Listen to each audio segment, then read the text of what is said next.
Hello mga kaikit! Yes, very late upload na tong video na to mga kaikit kasi February 21, 2025 pa itong mga video clips na to mga kaikit. But still, I'm sharing kung ano yung ganap ko noong araw na yan mga kaikit. So, kasama ko si mother dyan, pumunta kami ng Ordaneta kasi nga may lalakarin kami. So, around 6 o'clock ay pumunta na kami sa paradahan mga kaikit para magpara ng bus. Yes, mga kaikit. And then, around 6:30 or quarter to 7 na siguro yun mga kaikit ay ayun na nga, nandun na kami sa Ordaneta mga kaikit. So, ayan. And then, sa tapat lang yan is Magic Mall kasi awag na Ordaneta Annex na ata yung babahan or yes, bus stop mga kaikit. So after that mga kaikit na may nilakad kami ay nagpunta lang kami saglit sa Jollibee para kumain. At naglakad-lakad. Yes mga kaikit, mas makakatipid ka sa paglalakad kaysa sa pagta-tricycle dyan mga kaikit. Kasi nga, madami din namang naglalakad na mga tao. Ayan. 'Di ba? Yan yung kalabaw ng Ordaneta. And then nga, yun na nga mga kaikit. Nagpunta din kami, may nadaanan, yes, may nadaanan kasi papunta kami yan sa CB Mall, may nadaanan kaming mga ukayan, pero wala kaming bet. Kasi mga chiki naman yung ganap nilang ukay today. And afterwards, nagpunta kami ng bonus at binilhan namin si King ng belt niya. Oo, madaming mga benta-benta dito.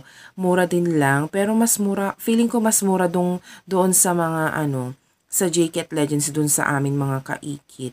But anyway, syempre, city yan, tas naka-aircon. So, medyo mas mahal naman siguro yung mga gamit dyan na binibenta. Though, affordable pa rin naman siya mga kaikit. Puro mix-mix, lahat na ata.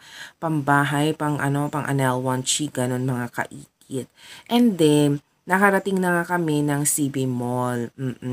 At doon na nga ay nagmerienda kami ulit mga kaikit. Super sarap ng goto nila mga kaikit.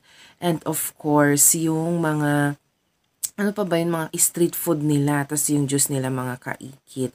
Yun nga, magpupunta nga kami ng CB Mall para bayaran mga kaikit yung, anong tawag doon? Doon sa pawn shop. Hindi yun. Babayaran ba? Basta yung ikokan lang siya, magre-renew yun mga kaikit. Kaso that time, super dami ng pila sa loob ng pawn-shopan mga kaikit. Kaya ayan, nagmerienda muna kami sa food court ni mother. Tapos yung pinili ko dyan ata yung isaw, tapos lumpiang Shanghai, and then yung sweet ham, oo yung square mga kaikit, plus yung goto na super duper init. Super sarap niyan mga kaikit. Ayan, di ba? And then, yan si mother, of course. And after that, mga kaikit, ganyan lang ang ganap namin. At tapos na kami kumain dyan at papunta na kami sa baba, mga kaikit. But anyways, I'm gonna share to you yung Anelwa nila. Hindi ko alam kung anong tawag dyan. Hindi naman yung chandelier, di ba mga kaikit? Pero design. And, ayun na nga. Nag-video lang ako niyan. Pero syempre, bawal yung ipakita yung bayad-bayad. And, that's it mga kaikit. Ma-share ko lang kanya yung aming ganap that day. Ayan, chi.